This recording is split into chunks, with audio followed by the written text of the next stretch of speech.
Hey everyone, it's Greg here, coming back to the basement shop here. Just wanted to give you an update on the 1935 Philco Model 89B that I had posted a video of the unveiling of out of the box a few weeks back. Made quite a bit of progress on it. As you can see, I've got the cabinet all apart. And front of the cabinet is actually very nice. I don't believe I'm going to do any restaining to the front of the cabinet. The top, it cleaned up. I used some goop and a scrub brush on it to get the grime off, but as you can see, there's a lot of cracks going on here. And there's some issues, cracks here too.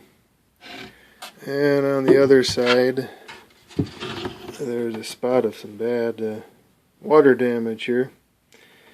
So I've determined that I'm going to restain the outer shell and leave the front as is.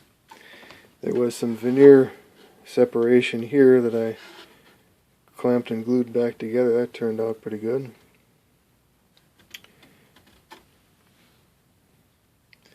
So what I'm planning on doing once I get it sanded down is using some wood filler on it.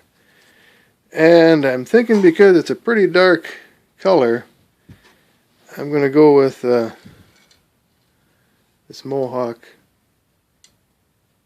Classic Toner Extra Dark Walnut and see if how that looks. I think the outside was quite a bit darker. It's certainly not a perfect brown or anything like that. It's a pretty dark color, so we'll see how that turns out. Over here I've got the grill cloth, and as you can see, it had a hole in it. They don't make this exact pattern or reproduction anymore. I forget what it's called, but over on the Philco forum, Ron Ramirez informed me that they don't reproduce this particular pattern. But I was able to find some that's pretty darn close. I think it'll match up pretty nice. This is actually reversible. I don't have it out of here, but on the back side it's a different shade. I think it's a little bit darker on the back side. But anyway, I think that'll match up pretty nice. Nobody will ever know the difference except for you watching here. And then on the inside of the cabinet there's some rotted out rubber feet in here, as you can see. So I have a baggie of those that I picked up from I believe the name of the company is Renovated Radios. It's one of the suppliers on the Philco forum, and I just have to determine now exactly which one is the right size. I've got some that are about 3/16 thick. I got some that are 1/4 inch thick. Just a matter of popping the old ones out and determining which one belongs in there. So that takes care of the cabinet so far. And this is that old parts chassis I'm using for Model 89. And already had to rob the coils out of it. The antenna coil, the RF coil, and the oscillator coil. Unfortunately, I believe all three of them are bad on the one that I'm working on. I've got them out over in this box here. This will not be a fun project. The antenna one wasn't too bad. It was just the wire going down through the middle. But these other two guys here, the RF and the that's the antenna one from the old one.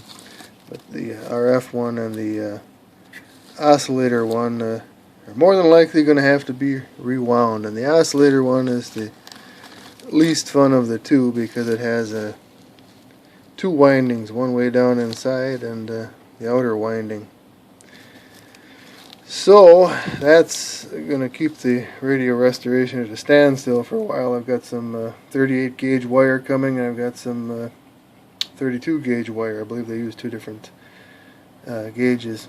So that could be a little hairy. Any of you guys have any experience with that, please chime in on the comment section.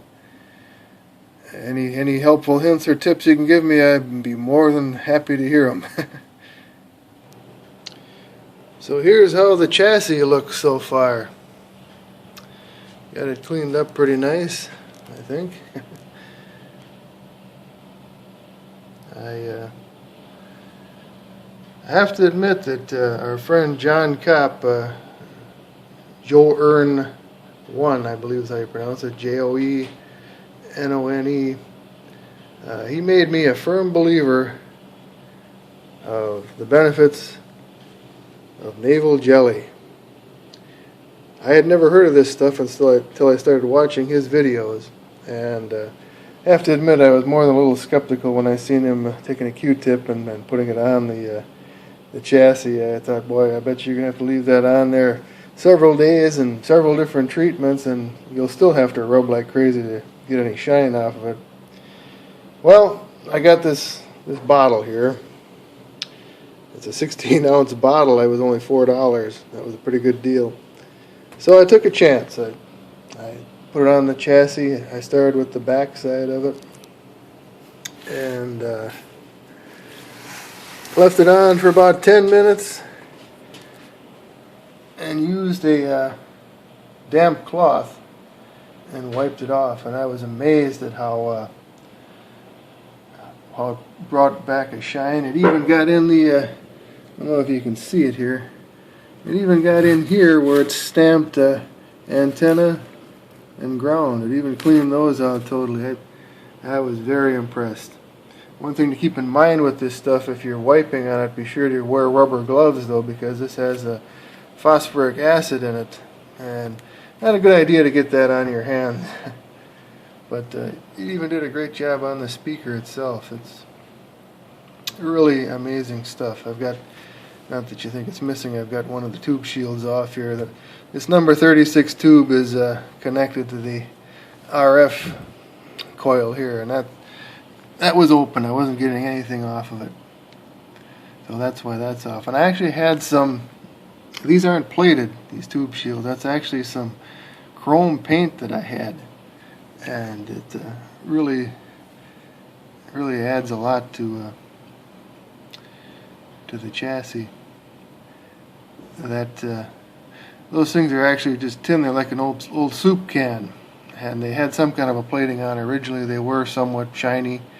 Of course they weren't anymore, but that's why I went with that. And I had some brown cloth cord. I was able to salvage the original plug. That's always a nice touch. And looking underneath the chassis, it's been totally recapped now. It's not a fancy thing. My work is definitely not up to caliber of a lot of restorers. I'm more of the hook and loop type of solder guy, but it's worked so far. There are a lot of big lead blocks of stuff in here. But every capacitor has been replaced, and every resistor as well. So hopefully once I get these coils rewound, we should have some sound off of this thing.